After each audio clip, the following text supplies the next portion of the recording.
Hi, are you all ready to listen to a story? எல்லாரும் கதை கேட்க தயாராயிட்டீங்களா? இன்றைக்கான வேத வசனத்தையும் கதையும் பார்ப்போமா? Shall we see today's Bible verse and a story? நாம் எப்பொழுது எதை பேச வேண்டும் என்று தெரிந்திருந்தால் போதும் நாம் வாழ்க்கையில் ஜெயிக்கலாம். When we know when and where we have to talk certain words, we will be successful in our life. Let us see what the Bible says. வேதம் என்ன சொல்லுகிறது என்று பார்ப்போம். Proverbs 20:15 says, "There is gold and multitude of rubies, but the lips of knowledge are a precious jewel."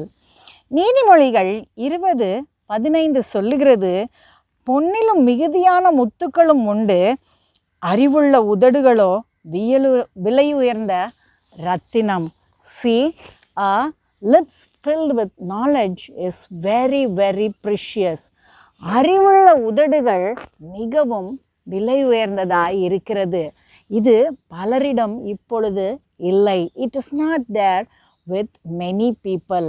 In a village there were two brothers and they were very, very poor. Even though they worked hard, they didn't have much. So the elder brother said, "My dear brother, let me go to the nearby town and find some work." ஒரு கிராமத்தில் சகோதரர்கள் இருவர் இருந்தார்கள். அவர்கள் கடினமாக உழைத்தாலும் அவரிடம் அதிக பணம் இல்லாமல் இருந்தது. ஏழ்மையில் இருந்தார்கள். அதனால் மூத்தவன் சொன்னான், "தம்பி, நான் அருகில் உள்ள பட்டணத்துக்கு சென்று நான் வேலை தேடி வருகிறேன் என்று. நான் வரும் வரை காத்திரு என்று. So please keep waiting till I come." And the elder brother went to a nearby village. He saw a landlord there and asked for work. அந்த மூத்தவன் அருகில் உள்ள பட்டணத்திற்கு சென்று அங்கு ஒரு ஜமீன்தாரை பார்த்து வேலை கேட்டான். அவர் சொன்னார், "நான் உனக்கு 1 வருட காலம் வேலை தருகிறேன். அந்த வருடம் முடிந்தவுடன் உனக்கு 3 பொற்காசுகளை தருவேன். ஆனால் இடையில் நீ ஏதாவது ஒரு வேலை உன்னால் செய்ய இயலவில்லை என்று சொன்னால் அந்த பொற்காசுகள் குறைந்து கொண்டே வரும் என்று சொன்னார். அந்த அண்ணனும் அதற்கு ஒப்புக்கொண்டான். He met the landlord and asked for work. And the landlord said, "Let me take you for work. I will give you work for 1 year. You have to keep working. At the end of the year, I will give you 3 gold coins. And in between, if you refuse to do any one work, I will minus the gold coins according to your refusal." The brother also accepted to work. 1 வருடம் முழுவதும் கடினமாக வேலை செய்தான். உண்மையாக வேலை செய்தான். வருடம் முடிவதற்கு 1 நாள் மாத்திரம் இருந்தது. He worked hard and sincerely throughout the year. And one day before the end of the year, he went to his master and said, "I am ready to complete the year, and why don't you give me the money that you promised?" And the master said, "Come tomorrow, because the day ends tomorrow only." அந்த எஜமானிடம் அவன் கேட்டான், "ஐயா, 1 வருடம் முடிய போகிறது. எனக்கு நிர்ணயிக்கப்பட்ட கூலியை நீங்கள் கொடுக்கலாமே" என்று. எஜமான் சொன்னார், "இன்னும் 1 நாள் இருக்கிறது. நாளை நான் உனக்கு தருகிறேன்" என்று. நாளை சாயங்காலம்தான் என்று. Tomorrow evening only. The next evening the brother went to meet his master.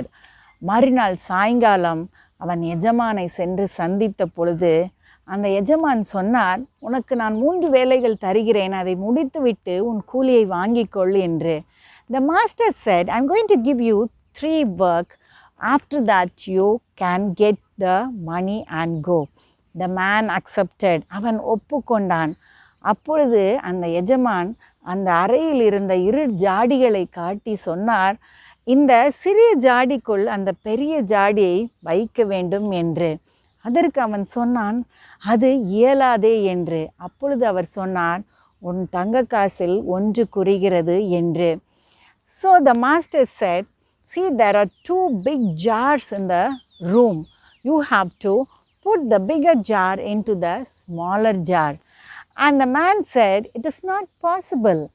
And the master said, "Now I reduce 1 gold coin." And the second work is, there is some paddy inside the room and it is wet. You have to dry it without taking it outside. இரண்டாவதாக அந்த எஜமான் சொன்னார், அந்த அறையில் நெல் இருக்கிறது, அது ஈரமாக இருக்கிறது, அதை வெளியே கொண்டு செல்லாமல் அதை காய வைக்க வேண்டும் என்று. அதற்கும் அந்த ஊழியன், "இது இயலாதே" என்றான். 2 தங்க நாணயங்களை குறைத்து கொள்கிறேன் என்றார் எஜமான். The worker said, "It is not possible." Again the master said, "I reduce 2 gold coins. And the third work I give you is, find the weight of my head." மூன்றாவது வேலை என்னவென்றால், என் தலையினுடைய எடையை நீ சொல்ல வேண்டும் என்று. அதற்கும் அந்த ஊழியன் சொன்னான், "இது எப்படி சாத்தியம், எப்படி என்னால் கூற முடியும் என்று. அதனால் 3 பொற்காசுகளை நீ இழக்கிறாய், நீ வீட்டுக்கு செல்லலாம் என்று. Third work assigned for you is, you have to find the weight of my head." And the worker asked, "How is it possible to find the weight of the head separately?" And now the master said, "You lose all your 3 gold coins, you can go home." The man was very much worried. He went back to his brother and said what happened. இவனுக்கு மிகுந்த மனவேதனை ஆகிவிட்டது. அவன் தம்பியிடம் போய் சொன்னான் என்ன நடந்தது என்று. தம்பிக்கோ மிகுந்த கோபம். அவன் சொன்னான், "நான் இதை பழி வாங்குகிறேன்" என்று புறப்பட்டு போய் அதே இடத்தில் வேலைக்கு சேர்ந்தான். He went back to his brother and said what happened. His brother was so angry that he said, "Let me take the revenge." And he went back to the same master and got a job.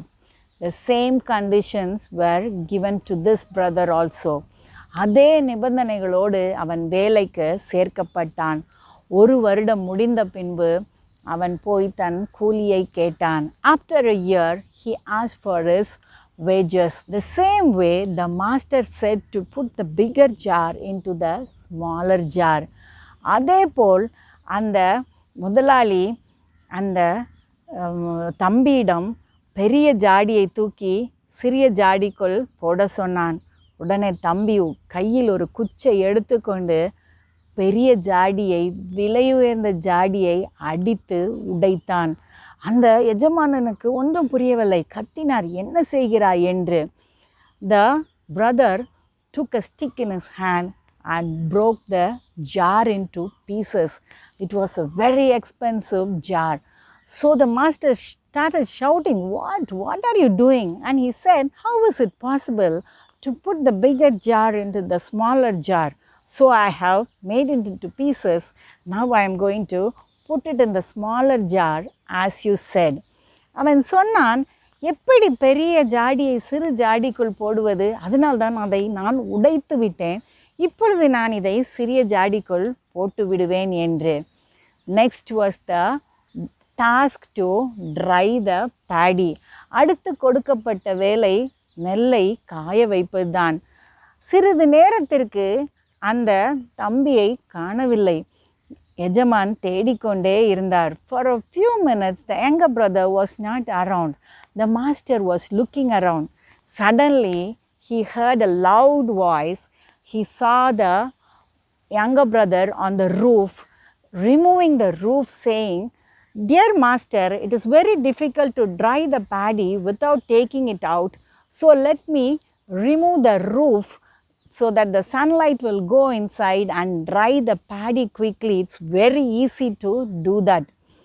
அந்த தம்பி எங்கே என்று எஜமான் தேடிக்கொண்டே இருக்கும் பொழுது கூரையில் இருந்த மிகுந்த சத்தத்தோடு அந்த தம்பி கூப்பிட்டான், "ஐயா, இந்த நெல்லை வெளியே எடுத்து செல்லாமல் காய வைக்க முடியாது. அதனால் நான் கூரையை பீத்து விடுகிறேன்.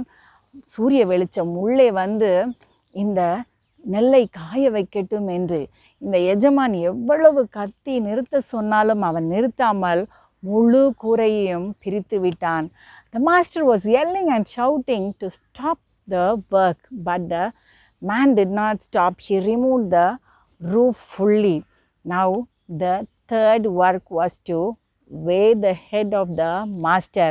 மூன்றாவது வேலை அந்த எஜமானின் தலையின் எடை.